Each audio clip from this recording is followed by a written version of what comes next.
everybody. This is episode 1 of Sounds of Living, and our first guest here today is Navi Singh. What's going on? How's it going, man? Not too bad. Another day in the life. Have you ever been on a podcast before? I've not. This is my first time, and I have to tell you, I'm pretty hyped for this. So yeah, thanks for having me. Awesome. What are you looking forward to most when we start our discussion? I don't know what to expect. This is a learning experience for me. That's what I'm looking forward to. All right. Well, why don't you tell us about yourself? Well, geez, let me go back to the beginning. I was born and raised in Phoenix, lived here pretty much my whole life with the exception of a couple of moves for college and, work like that. But I went to U of A, graduated this year back in May with a degree in accounting. And I'm actually a pre-dental student. I'm trying to go to dental school right now, sending applications out and things like that.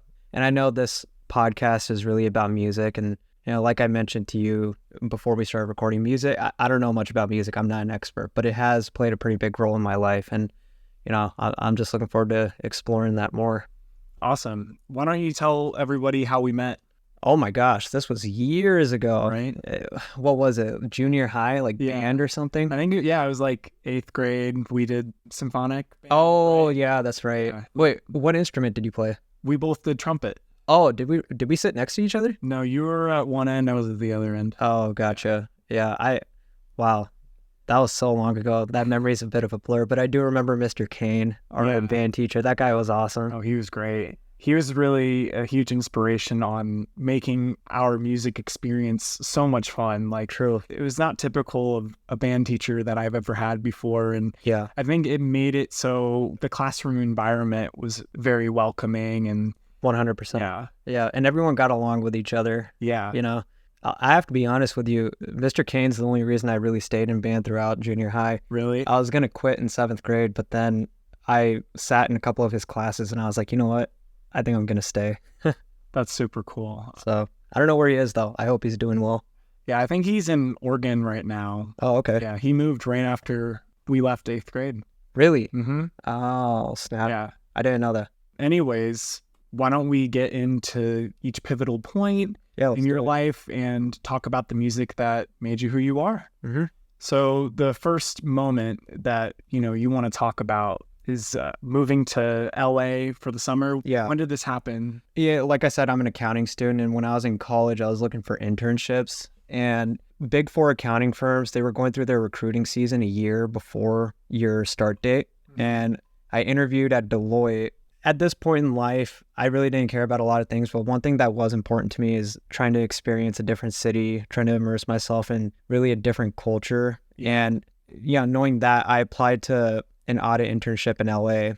And so in the summer of 22, I want to say, around June, I moved out to LA, lived with my aunt, worked there for a couple of months. And I have to tell you, best time of my life. Really? Why? Because LA, it was my dream city and it was so diverse. I feel like that's why I loved it. Growing up in Phoenix, there weren't a lot of people like me. In fact, I felt like I was the only Indian person in every grocery store I went into, every restaurant I ate at, every classroom I sat in, and to tell you the truth, it's not the most empowering feeling. So when I went to LA, it was still like that, but everyone was different. Everyone was from a different culture. And so I didn't feel strange because we all collectively felt strange together. And that was the coolest thing ever. Really just the best summer of my life. I was more outdoorsy. The activities were different. And, my goal is to eventually end up back there, but we'll see. We'll see how things pan out. So what song did you want to talk about that related to that summer? Tyler, the Creator, he had a song on his album Wolf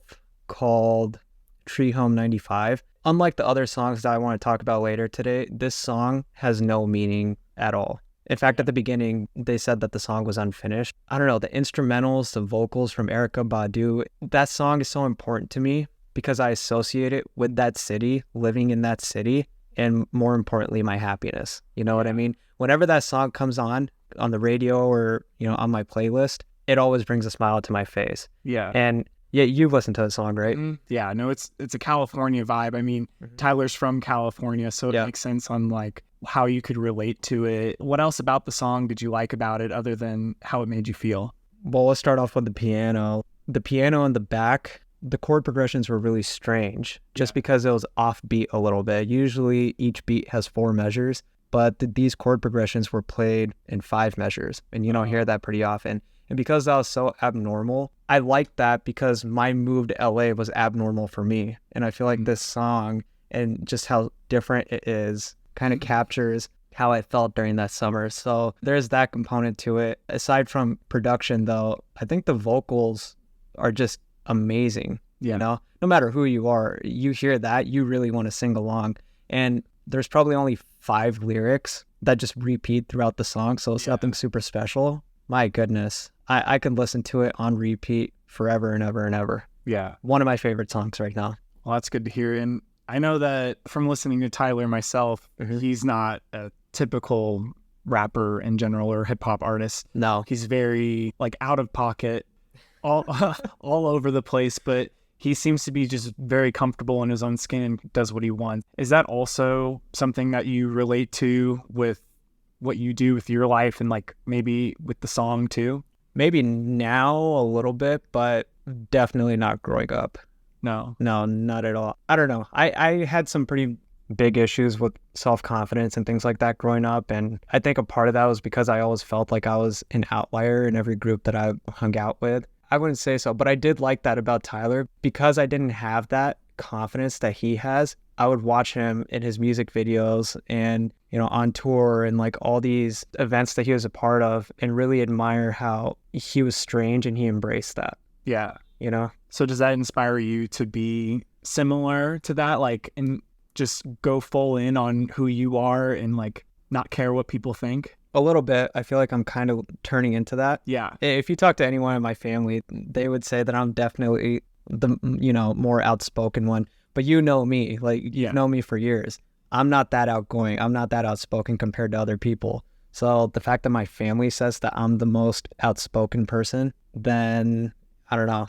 It's a little strange, right?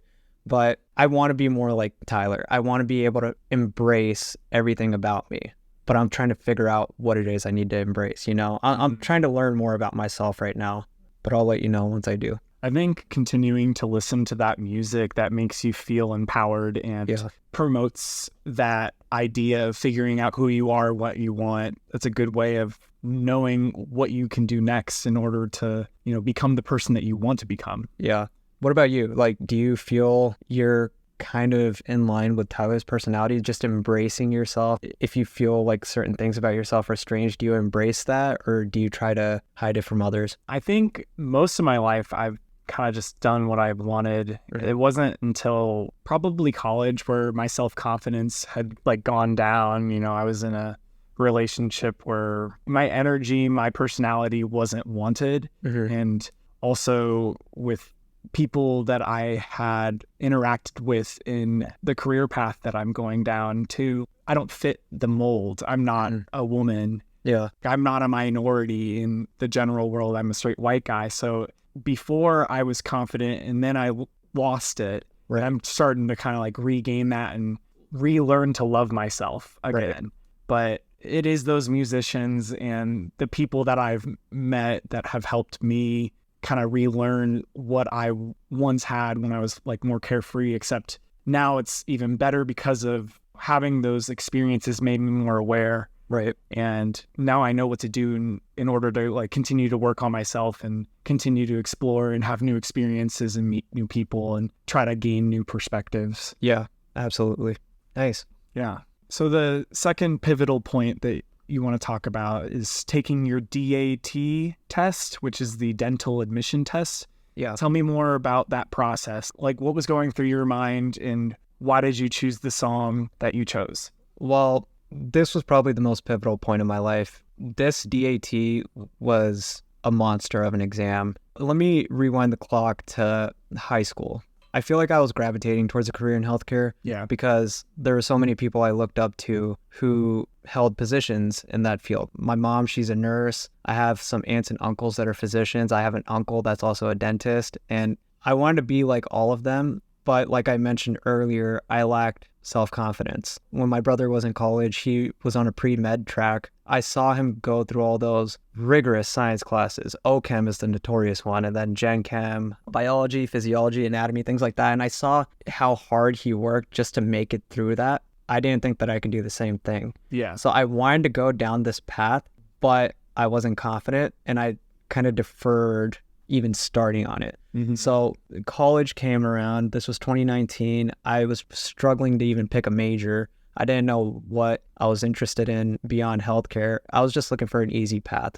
Yeah. Not gonna lie. I settled on business, not thinking much of it. Going through that curriculum, I am happy that I went down that path because I did find an interest in it, but working with accountants and, you know, preparing balance sheets and things like that, going over internal controls for corporate America wasn't very fulfilling to me. I really was still interested in healthcare, and I started shadowing dentists more. And during COVID, I had a lot of time to think. I decided to bite the bullet and start my science classes. And in retrospect, greatest decision that I've ever made in my entire life. I love those classes more than my business classes. I wouldn't even pay attention in my business classes because I was always drawing organic chemicals on my piece of paper that was in front of me. That's how much I love these classes. But anyways, fast forward to the DAT. It's about a 4-hour exam, and everyone that I've talked to has said that it's the hardest exam you're ever going to take in your life. My lack of self-confidence was starting to come in. I started questioning everything. Was I good enough to take this exam? Was I prepared enough to take this exam? The entire summer after we graduated from U of A, I spent 10 hours a day studying for this exam, getting burnt out as I approached my exam date. And I needed an extra boost in motivation just to get myself to go to a test center confidently. Yeah. There was one song that I listened to that helped me so much, and it was Lose Yourself by Eminem. And I feel like a lot of people could, you know, relate to using that song as a motivational factor. His energy, his lyricism, everything about that song, I don't even know how to describe it. It made me feel like I was in control of this outcome. That was my anthem. I would wake up in the morning, the first thing I'd listen to is Lose Yourself. I'm brushing my teeth, I'm listening to Lose Yourself. I'm drinking coffee, I'm listening to Lose Yourself. I only hit pause when I sit down and have to start studying. And even on my way to the test, I was listening to Lose Yourself in the car and just kind of sat in the parking lot and really thought about what was about to happen while that song was playing in the background. I went in and the rest was history. I took the exam, got a score that I was very happy with. I feel like I couldn't have been able to do that if it wasn't for Eminem and that song. You know, he really helped me in that process. That's really cool to hear about that. And do you think that you kind of like conditioned yourself to remember the content more because you had played that song over and over and over again? You were like reminded, you're like, okay, this is the information that I've learned. Boom, let's play the song so I remember it. You know, I didn't do that, but I've heard that's helped people in the past, like associating certain songs and certain lyrics with a concept that you're trying to learn. Yeah. I didn't do that myself because I didn't have that song on while I was actively studying. Yeah. You know, I just came up with a bunch of mnemonics that helped me, you know, just classic studying. No, it was the song that really motivated me. Yeah. And trust me, there were so many days where I did not want to study. The burnout was real. But I would listen to that song a couple of times to really get pepped up and then just study for hours. Wow. It's kind of insane that music can put you in a completely different mindset than where you were prior to listening to it. Oh, yeah, 100%. I'm actually curious about that. There's got to be some sort of research or like, I guess, I don't know, like neuroscience behind it, right? I'm sure it worked in some way with that test. I really believe it. That you feeling motivated made you be like, okay, I'm going to be learning stuff. I'm associating this song with the DAT. Yeah. I don't know. I don't know. That's interesting. I got to reflect on this a little more, but yeah, it's definitely not the last time I'm going to be using that song. Even when I was sending out applications, writing my personal statement and things like that, I was listening to this song just to motivate myself and like get myself to do this and really put my best foot forward. It's going to be like that in the future too. Yeah. One more thing about this song before we move on to your next pivotal point. When I think it was before the summer of 2022, I think it was February, the Super Bowl, Eminem performed Lose Yourself at that halftime performance. Like, right. Were you studying for this assessment before or like? No, but you had known the song and like, yeah. Okay. So, but I never used it. Like at that point, I didn't use this song until this exam. And when you saw it before, was that like super cool for you? It was, just because, yeah, I grew up listening to Eminem and that show specifically with Dr. Dre and 50 Cent and, Kendrick Lamar, all these guys, I grew up listening to them. My aunts and uncles always were blasting his music in the car. It was cool seeing them come together in this day and age to perform all these classic hits, but it didn't mean much to me at the time. Yeah. If that makes sense, because I never really used music as a way to motivate myself until this summer. So yeah, great performance though. Oh yeah. No, I think about it on the daily. Yeah. Just because I remember watching it live right then and there. And I was like, that's it? Because they would just like go from artist to artist to artist. I think there was like at least 6 or 7 different hip hop artists on there. There was, let's see, there was Dre, Snoop was there, Kendrick, Mary J. Blige, Eminem, 50 Cent, and was that it?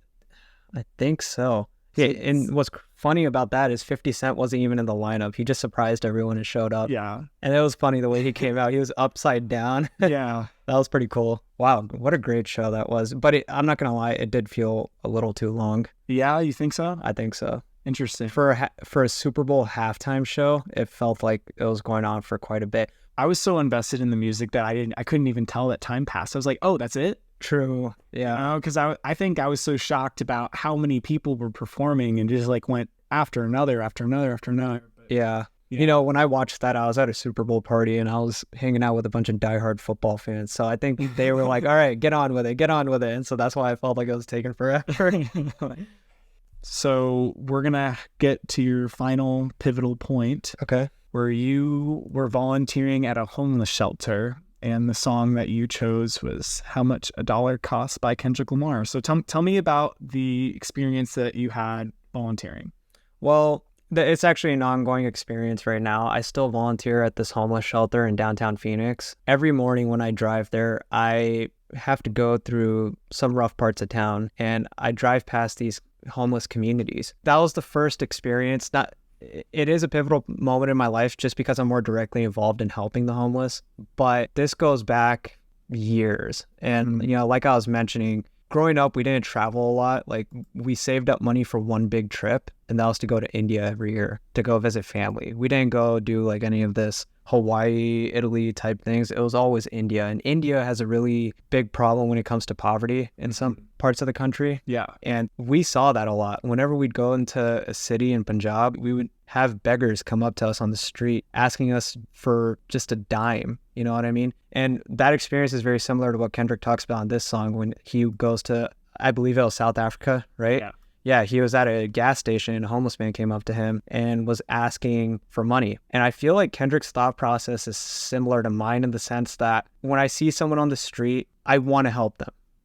I'm empathetic when it comes to their current situation, but I also don't want them to use that money for bad. So if I were to give someone $5, would I be funding an overdose or would I be funding their next meal? You know what I mean? Yeah. It's hard to tell. I've always tried to think about it that way because when we were in college in Tucson, my apartment was a little bit north in Tucson, but it was kind of in the middle of a fairly predominant homeless community.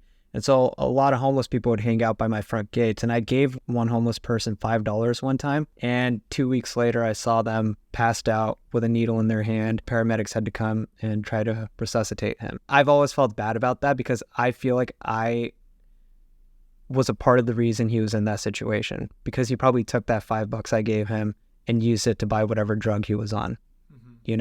That was a pretty big moment. And now I see it almost on a daily basis when I go to a homeless shelter. I see people that need help, but I also see people that are using the help that they receive for the wrong reasons. The reason I included this is because it's a growing problem, not just in this country, but all over the world. I think we do need to try to make an effort just as society to really help these people out. We need to take more measures to helping these communities out. And that's the best way we can make progress. But I'm curious, have you run into a similar situation? Yeah, I mean, like you said, in Tucson, there were many homeless people that lived where I lived too, because I was downtown or close to downtown. I was on 4th Avenue. And every so often, I'd be coming home from work or class or a club meeting. Yeah. I'd be walking by some homeless people that are there on the daily. They have their certain spots, and I would run into that same issue. Do I give them money? Do I not? Yeah. I would try to do my best to just give them food. Yeah. Because that's a good one. I didn't want to, whether or not they were going to eat it, that was up to them. Yeah. You know, everybody has the choice. Right. I know that not everyone is necessarily in the right mental state. And that's a good way to do it. Like, I've given food and I've given water to homeless people. They can't do anything bad with that. Yeah. Sure, they can throw it out if they don't want it. But, I mean, they're not going to take the chicken nuggets I give them and resell it for money to buy drugs. That's not what's going to happen. And I also have another experience where I would just talk to them. Right. Try to understand their perspective, their story. And I mean, I don't think that's necessarily the safest thing to do with every homeless person, but in Tucson, like I feel like you run into more people that aren't as confrontational. They're more chill, I think, compared to the homeless people that I've seen in Phoenix. Really? Yeah, I feel like in Tucson it might be a little different, but I don't know. I mean, people are people. Yeah. But what I learned is a lot of them, their families, they've stopped wanting to care and support them. And it's just so interesting. Like, you don't really think about their perspective as much because we're taught to not look at them. Yeah. We're taught to not acknowledge them. Yeah. We're taught to not give them anything. Right. It's sad. And I don't really know what the solution is other than just being humane. It is a problem that, like, I do think is growing in America. Big time. Big time. Yeah. Now, if we can just come together and try to find different solutions, it would be time well spent. I'm not sure how we can do that. Seems like there's just so many problems going on right now. It seems more difficult for people to come together in this day and age. Yeah. So it's going to be hard to make progress on this, but the least we can do is try. Yeah. You know, what do you think something that everybody could do that could help push us in that right direction? Donate to homeless shelters.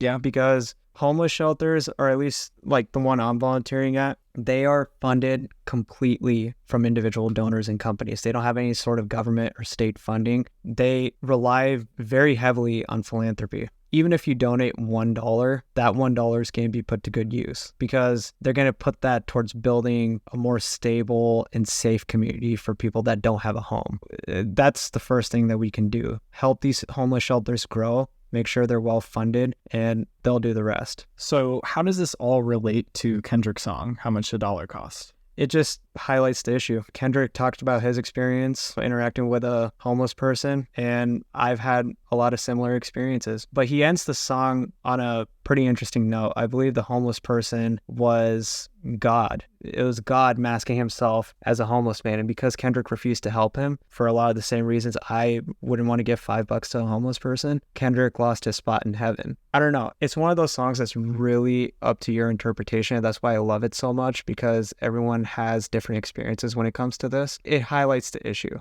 And we should be more aware of it, for sure. You know, it brings it to light. It does. And I feel like a lot of people, including myself, I grew up in the suburbs. I didn't run into a lot of homeless people. It wasn't until I, became independent and moved out on my own that I started seeing homeless people and started having to worry about and think about this stuff. Yeah. But growing up in the suburbs, I feel like I grew up in a bubble. I just thought that the world was my neighborhood. And it wasn't until I moved out where I saw there's a lot of stuff going on that needs the attention of not just me, but everyone. You know what I mean? So yeah, I wanted to talk about that a little bit. Yeah, thank you for sharing. That was very interesting. Before we end this episode, again, going back to why I'm doing this podcast in the first place, trying to understand one another and hear each other's perspectives and experiences. And yeah, of course it's related to music, but I really think the most important thing about it is trying to understand one another and grow and learn and see outside of ourselves. Mm-hmm. What is something that you want the world to know that you think is very important for everyone? You know Conan O'Brien, right? Mm-hmm. Do you remember, I don't know how many years ago this was, but he became host of The Tonight Show for a very short amount of time before Jay Leno came back and kind of kicked him off. So when Conan aired his very last episode of The Tonight Show before moving over to TBS, he said he just wanted young people to know that if you work hard and are good to other people, then great things are going to happen to you in life. And I couldn't agree with that more.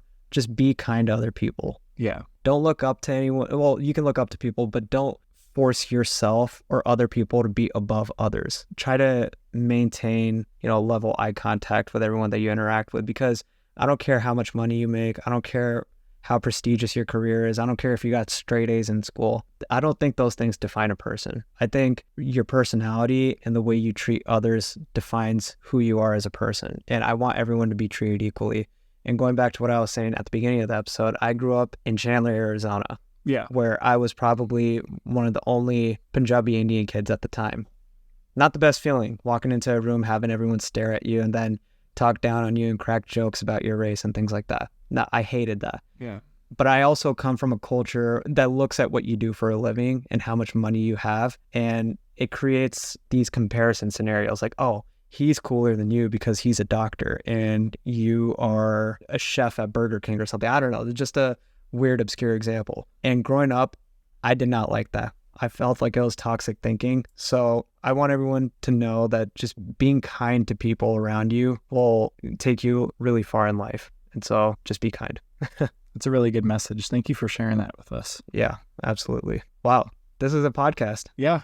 This is a podcast. This is cool. Yeah. I like this. Well, I'm glad you got to share your 3 pivotal points. I think everybody would like to hear what you have to say. I'm really appreciative that you're giving your time and, thank you for coming on. Oh, absolutely. Thanks for having me. I had fun today. Good. I'm glad. Well, thank you all again for listening, and to wherever you are, I wish you happiness and good health.